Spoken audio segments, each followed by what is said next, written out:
తెలంగాణ ప్రభుత్వం regional ring road, regional ring rail ప్రాజెక్టులపై ప్రత్యేక దృష్టి సారించింది. ఈ రెండు ప్రాజెక్టులకు సంబంధించిన పనులను వచ్చే 6 నెలల్లోనే అంటే నవంబర్ కల్లా పట్టాలెక్కించేందుకు కేంద్ర రాష్ట్ర ప్రభుత్వాలు ప్రయత్నాలు మొదలుపెట్టాయి.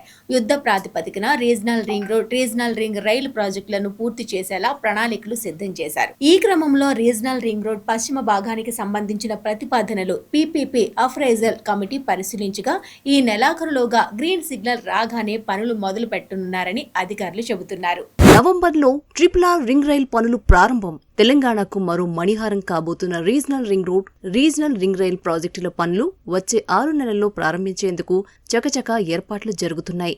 ఈ 2 మెగా ప్రాజెక్టులను అత్యంత వేగంగా వార్ మోడ్లో పూర్తి చేయాలని కేంద్ర రాష్ట్ర ప్రభుత్వాలు నిర్ణయించాయి.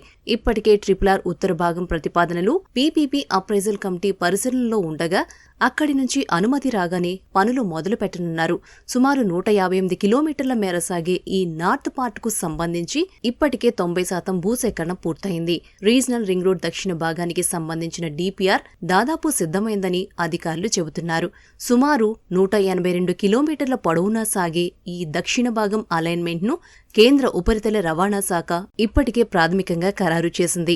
మరో 2-3 నెలల్లోనే దక్షిణ భాగం రోడ్డు ప్రాజెక్టుకు సంబంధించిన భూసేకరణ నోటిఫికేషన్ వెలువడనుంది. ఇక RRR కు సమాంతరంగా రింగ్ రైల్ నిర్మాణానికి సంబంధించిన DPR పనులు కూడా తుది దశకు చేరుకున్నాయి. రోడ్డు, రైలు 2 పనులు ఒకేసారి ప్రారంభించేలా ప్రణాళికలు సిద్ధం చేస్తున్నారు. రీజనల్ రింగ్ రోడ్డుకు ఆనుకుని ఉండేలా రింగ్ రైల్ ప్రాజెక్టును కూడా కేంద్ర రైల్వే శాఖ ప్రతిపాదించింది. సుమారు 400 కిలోమీటర్ల మేర సాగే ఈ భారీ రైల్వే లైన్ కు సంబంధించిన DPR పనులు ప్రస్తుతం వేగంగా జరుగుతున్నాయి. RRR వెంటే ఈ రైల్వే లైన్ రానుండడంతో భూసేకరణ భారం భారీగా తగ్గడమే కాకుండా ప్రయాణికులకు కూడా ఎంతో సౌలభ్యం కలగనుంది.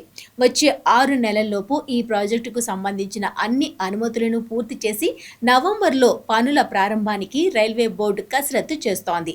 భూసేకరణ కోసం నిధుల కేటాయింపు, అలైన్మెంట్ ఖరారు వంటి కీలక ఘట్టాలు ఇప్పటికే పూర్తయ్యాయి. ప్రాజెక్ట్ నిర్మాణంలో ఎక్కడా జాప్యం జరగకుండా ఉండేందుకు పబ్లిక్ ప్రైవేట్ పార్ట్నర్షిప్ పద్ధతిని అనుసరిస్తున్నారు.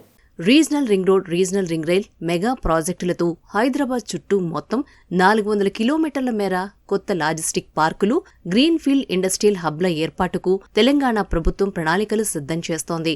దీనివల్ల లక్షలాది మంది యువతకు ప్రత్యక్షంగా, పరోక్షంగా ఉపాధి అవకాశాలు లభించనున్నాయి. రాష్ట్రంలోని మిగతా పట్టణాలతో హైదరాబాద్కు కనెక్టివిటీ పెరగడంతో పాటు రవాణా సౌకర్యం పెరగనుండడంతో అన్ని రంగాల్లో అభివృద్ధి జరగనుంది. ఈ 2 ప్రాజెక్టులతో outer ring road, regional ring road మధ్య రియల్ ఎస్టేట్ రంగం కూడా పెద్ద ఎత్తున అభివృద్ధి చెందుతుందని రియల్ రంగ నిపుణులు అంచనా వేస్తున్నారు.